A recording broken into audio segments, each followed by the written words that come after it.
तो 2024 का most anticipated anime Solo Leveling के 2 एपिसोड रिलीज हो चुके हैं। टू बी ऑनेस्ट मैं इसको फॉलो नहीं कर रहा था क्योंकि मैंने नाम सुना था इसका, मुझे इतना इंटरेस्ट नहीं था।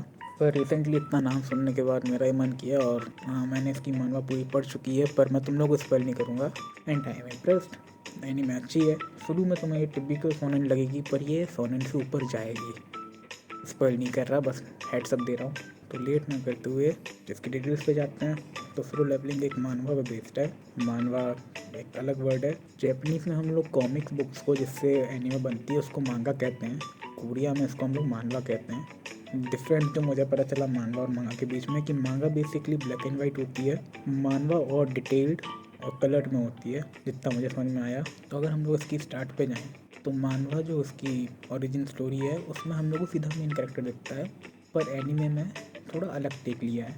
एनीमे में हम लोगों को एक आइलैंड के अंदर कुछ चींटियाँ दिखाई जाती हैं लाल और सफ़ेद कलर की, और उन पर कुछ लोग उनसे लड़ रहे हैं। पर मानवा में हम लोग को सीधा मेन कैरेक्टर दिखाया जाता है। तो हम लोग एनीमे को फॉलो करेंगे क्योंकि एनीमे बस इस सेगमेंट के बाद मांगो को फॉलो करने लगेगा। तो हम लोग अभी इस एलिमेंट को समझते हैं। बेसिकली जो चींटियाँ देख रहे हैं वो ये मॉन्स्टर हैं, और ये जो लोग इस पर हमला कर रहे हैं ये हंटर है। ये जो मॉन्स्टर हैं ये गेट से आते हैं। उस गेट के अंदर जो दुनिया है उसको हम लोग डंजन कहते हैं। इस वर्ड में उसको डंजन कहा जाता है। और हर एक डंजन का एक बॉस होता है, और ये गेट तब तक खुला रहेगा जब तक वो डंजन बॉस जिंदा है।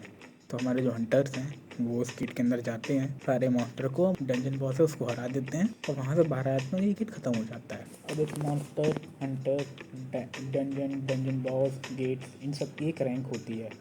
ये रैंक ए से लेकर ई तक जाती है, A B C D E, A being the highest और ई बीइंग द लोएस्ट। इन 5 रैंक के अलावा 2 और रैंक रहती हैं जिनको हम लोग एस रैंक और नेशनल लेवल रैंक कहते हैं। नेशनल लेवल रैंक अभी तक पता नहीं चली है इन्हें, पर वो आगे जाकर पता चलेगी। इन रैंक को पता चला जाता है माना मीटर से। माना एक बेसिकली एक तरह का गैजेट मान लो जिससे तुम एक एनर्जी वेव चेक करते हो कि किसी भी चीज़ से कितनी एनर्जी निकल रही है। जितनी ज़्यादा एनर्जी निकलेगी उतना ही ज़्यादा उसकी रैंक होगी। तो नॉर्मली हर गेट या हर मॉन्स्टर को उसी रैंक या उसी रैंक के आसपास का हंटर अलाउ किया जाता है ताकि पावर लेवल्स अच्छा रहे और हंटर्स मारे ना जाए। हंटर्स की एक क्लास भी होती है जिन्हें असाइन की जाती है। ये class normally tank, assassin, healer, मेज इनके कैटेगरी में डिवाइड होती है, जिसके बारे में तुम्हें आगे पता चलेगा कौन क्या है। जब भी हंटर्स एक डंजन क्लियर करते हैं तो वहाँ से ना बहुत सारे मानव स्टोन्स या रून स्टोन मिलते हैं जो इन मॉन्स्टर से निकलते हैं। इन रून स्टोन से इनके वेपन्स जो माना वेपन्स होते हैं या एनर्जी जो माना एनर्जी होती है वो निकलती है। और ये बिलियंस और मिलियंस ऑफ येन, यूरो या डॉलर जितनी मनी की रहती हैं सब चीज़ें।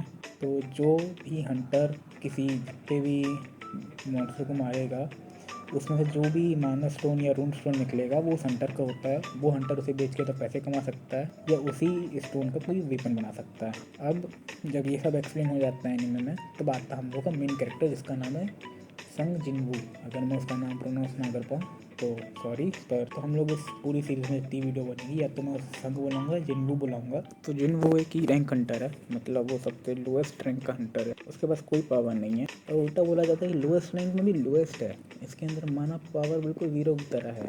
अगर ये एक या तो इतनी भी फाइट में गया है, जितने भी डंजन में गया है, ये हमेशा मरी हुई हालत में ही आया है। एक बार तो 1 हफ्ते तक हॉस्पिटल में एडमिट था क्योंकि एक डंजन में इसको किसी ने मार दिया था।